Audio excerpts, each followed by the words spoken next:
and welcome to a festive episode of AU in View, a production of Aurora University Spartan Media. We are here to cover the people and events of the Aurora University community. I'm Sean. And I'm Kayla, and we'll be your host for this holiday theme episode. Let's go over the latest news. This week, myself and AU View team member Alejandro interviewed Aurora University Circle K Communications Director, Jacqueline Salazar, to learn more about her role in Circle K. Let's take a look at what she had to say. Hi, welcome back to AU Spartan Media. I'm Kayla. I'm Alejandro. And we are joined today with Jacqueline Salazar from Circle K. Thank you for being here with us today. Thank you for having me. So I want to start off by asking you, could you tell us a little bit about yourself? Well, I'm a junior nursing major, and I am the Director of Communications for Circle K. And what does the Communications Director of Circle K entitle? So my main job is basically making sure that our members are informed. I send out emails and make sure that they know what our meetings were about. I make sure that they have the links to sign up for our events. And if anything, they could always come to me for anything they need. Could you explain what Circle K represents and the relations the organization has with the AU community? So Circle K values having the ability to make differences in anything we can. So we do a lot of volunteer work. All of our events are basically volunteer work. We've done crafts for nursing homes and gone to deliver them and talk to them. We volunteered at marathons. We have volunteered with Salvation Army and Feed My Starving Children. Wow, that's a lot. Yeah. Are there any upcoming events for Circle K? Right now, we are in the works of putting on an event for children with disabilities for the organization called Celebrate Differences. It's an organization in Oswego. And that's taking place this 1st of December here at UVH. Wow. So, Jacqueline, could you give us more details about the Celebrate Differences holiday party? So it's a big holiday event that we put on for families who have children with disabilities. It's a way for us to create a place of acceptance and for them to feel safe. It's a way for families to be able to go out for the holidays with their children. We do a lot of planning. It starts very, very early. So we fundraise, we try to get out and get donations from different stores. We secure food, entertainment, and then starting November, which is what we're doing right now, is organizing the decorations and the crafts for the children. Oh, wow, so a lot of planning behind It's a this. lot of planning. Wow. And is there the first time ever Circle K has started a Celebrating Differences holiday party? No, this is actually going to be our 5th year. Circle K has done it for 4 years in the past. Are there any other clubs or organizations collaborating with Circle K for the event? Right now we have therapeutic recreation class that comes the day of, and we pair them up with children. And they basically stay with them for the event. They basically go around with all the crafts that we have. They take them to the entertainment, and they just kind of have a buddy throughout the day. We also have the Rec and Roll group that is helping us make goodie bags and gift baskets for the kids. Oh, wow. That's very nice. What is the goal and reasoning for celebrating the Celebration Difference holiday party? We just want to be able to create an environment where the families are able to take the children out for the holidays. It's often very difficult for children with disabilities to go out and enjoy the holidays. So putting this an event in the banquet hall just kind of gives them that event.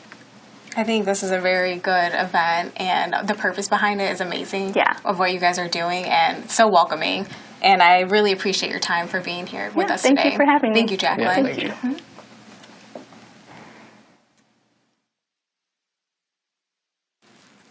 That's awesome. I did not know much about AU's club, Circle K. I wish nothing but success to them for their holiday party. Me too. I enjoyed learning a little bit more about their service-based club. Another AU in View team member, Carlos, caught up with Lambda Paeda's Vice President Gabe Gillian and wrote a story detailing their upcoming speech night event. It is an exciting story covering the talented AU students who perform their original speeches. Great luck to all involved. In other news, Alex and I did something a bit different and debated with our peers on all sorts of topics. You guys debated everything from coffee to toaster strudels. When we get back, Katie and Laura will be in our studio to teach some tricks of the trade for the holiday season. But for now, take a look at what Sean and Alex had to say. Hello and welcome to AU Spartan Media. Today's topic is going to be a little game called Change My Mind. Myself, along with Alex, will be debating different AU students on bizarre topics. We're here with our first guest, and she's going to introduce herself a little bit first here. Hello, I'm Caitlin Carlson, senior nursing student. Our first debate topic is whether or not Santa's elves are just slaves, and I am here to defend that Santa's elves are just slaves. They're not slaves, they're his minions. All right, well, I would like to say that, first of all, there's no mention in any folklore around Christmas whether Santa's slaves get paid or not. In every movie you see, like Elf, you just see the little slaves, little elves, my bad, grinding away and just working hard and not getting any pay. Yeah, but in Elf, they feed him cookies and milk. So we're saying cookies and milk are payment? That's just basic needs for a human. I would work for food. We're here with our second guest. Would you like to introduce yourself? Yeah, I'm Sherry. I'm a nursing student here at AU. All right, so me and Sherry are going to be debating whether or not Pop-Tarts are ravioli. I say yes, Pop-Tarts are ravioli. Would you care to counter? And they are not. They are obviously not ravioli, because if they're ravioli, then what else is ravioli? I mean, are peanuts with, like, you know, the nut of the peanut inside still, are those also? See, I wouldn't say a peanut is a ravioli because it has a hard shell, but a Pop-Tart... Okay, but, like, Pop-Tarts are... But it has a nice wrap around it, and then it has the little goo, the little jelly inside of it, so what about Uncrustables? just like a ravioli Are those does. also ravioli? Uncrustables? You make a good point. I think that might be the case. Next topic is whether or not penguins have knees. I'm here to say that penguins do not have knees. I know that, like, when you look at them, it looks like they don't, but they actually do. Have you ever seen, like, the anatomy of a bird? I have not. Okay, so imagine that you have, like, a penguin or a bird butt right here, and you have, like, the feathers Big old coming. bird butt. Yeah, a big bird butt. So outside you can see, like, the little leg that comes down and comes out. Okay, but inside the butt there's actually a knee, so it's hidden. Okay, it's not actually up the butt, but it's, you know, in the abdomen of the bird. Okay, see, I was under the impression every penguin I've seen just has a little bit of shin, and then it's straight to their quad and this big upper body, and I don't see any knees going on. But we do have a penguin expert in the house. How else would they be able to, like, skip off rocks and swim and all that? You're absolutely right. One more topic is very complex here, and it is that once you start clapping, you never stop clapping. You just take longer intervals in between claps. And my position is going to be that you actually do stop clapping. So, Why do you stop clapping? you do stop clapping because actually, once you're done clapping, once the crowd goes silent at any given event, that means they're done clapping for that particular event. You can then begin clapping again for a new event when you're happy with it. Okay, but, like... So you're done. That So was I'm one clap done. and That you're was done. one. Okay, That's but what I'm saying. what about an applause? And applause, you give a couple, you give a round. You give a round. And then oh, stop. and then it's the end It's of the the end after round. that. It's the end of the round. Okay, I get Are you it. agreeing with me? Do I win this? Maybe on this one. We're back here with Katie, and we're going to debate one more topic here. And that topic is that Ratatouille would beat up Stuart Little. And I'm here to tell you this: the underdog, Stuart Little, would win the fight. Except for Ratatouille is way smarter and he has knives. So, first of all, his name is Remy. Remy is way smarter and he has knives. I don't think he has knives. He works in a kitchen with knives. He's a great chef. But if you've seen the Stuart Little movies, anybody knows how much of an athlete that little guy is. Yeah, but Remy also masterminds a whole cooking thing with people. Remy is smart, and I will say Remy is a rat and Stuart Little is a mouse, but I'm still taking the underdog on this one. No, I think Remy could kick Stuart Little's butt. We're here with our final guest. Do you want to tell us a little bit about yourself? I'm Trent. I work in IT here. I'm a tech support specialist. Awesome. Good to meet you, Trent. All right, so our first topic is LeBron James is better than Michael Jordan, and you're up first. First. I believe that LeBron is better. Okay. I could say that LeBron is better basically based off of era-wise. He's the best of his era. Like Kevin Durant, Steph Curry, all them, they don't come close. But, I mean, rings count. Rings count. I mean, not just stats. I mean, I read a stat actually the other week. LeBron has about 1,800 less points than MJ, and LeBron has played more games than MJ. Okay. So where I'm going to disagree with you on that is the whole era thing. Everyone always comes out with the era argument. First of all, I would say that LeBron would dominate in any era. He would dominate in the past even more so than he would now, because I would argue that now athletes have developed, medicine's developed, and I'd say now the NBA is more fast, more physical, and LeBron excels in all of those You categories. think the NBA is more physical now? The final debate topic now, going back to coffee, is Dunkin' better than Starbucks? And I'm a Starbucks guy. I'm definitely a Starbucks guy, and I'm here to tell you that Starbucks is better, primarily because they have a wide range of options, and they're just a powerhouse of the coffee world. Change my mind. Okay. I mean, I agree with the wide range of options, but do you like spending upwards of $7 for coffee when you can go to Dunkin' even during happy hour? $1 for a large coffee. You can get it flavored, non-flavored, extra cream, extra sugar, no cream. I didn't know that, but does Dunkin' have the selection of food that Starbucks has?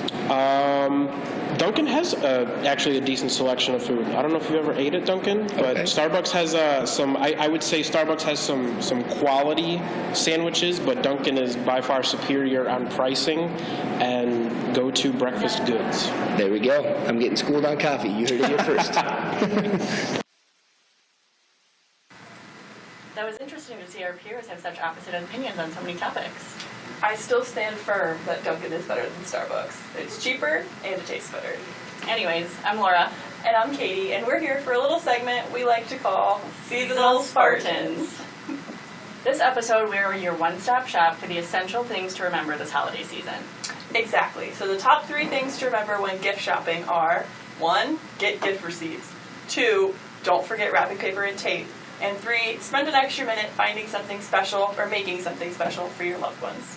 We have you covered on the hardest part of this holiday season, wrapping the present. Just follow along with us, and your box will impress the whole party. So first, what we're going to do is you need to measure the paper so it's small enough, really, for your box. So first, you'll fold one side, and we're going to tape it down. You already have yours taped. I'll do mine. And then we have our other side. We tape that down as well. And make sure the paper's tight. I feel like that's where a lot of people get stuck while wrapping presents.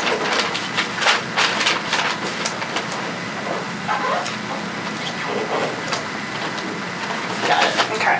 I also think the other area where people get stuck while wrapping presents is having excess paper. So we need to make sure that we cut off all the excess. So what I do is I make sure this can go halfway down, and I'll make a little rip, and then I'll cut off the excess. Katie doesn't need to do this.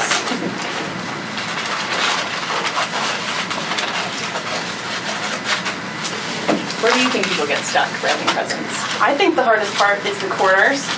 There's several different methods for the corners. You can start like this and then fold it over and just do pull up one side, or you could do the edges and do it like that.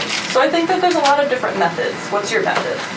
My method is you fold it down first, just like this, and fold the corners over. Okay. Then you'll fold those corners in. And what I do, and I think this might be kind of weird for some people, is I just flip the box up so then it folds over perfectly. That's a good trick. Okay, I'm gonna try it. Get that fold. And you take that down. Yeah. Okay. And it's like perfectly creased. That works, right? Perfect. Okay. What's next? My other method for corners is you can fold these sides in and put each one down like this. Does that make sense? Okay.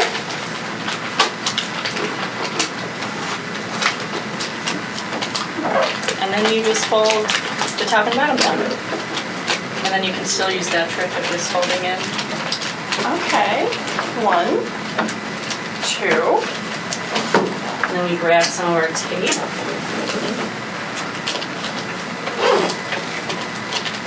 Ta-da! There you have it. Beautiful wrapped presents, wrapped to perfection, ready to go under your Christmas tree. Hopefully we were able to take a little bit of stress off the season for you Spartans. That's all we have time for this week. Thanks for joining AU in View for such a magical episode. See you next time, and happy holidays from our team to yours.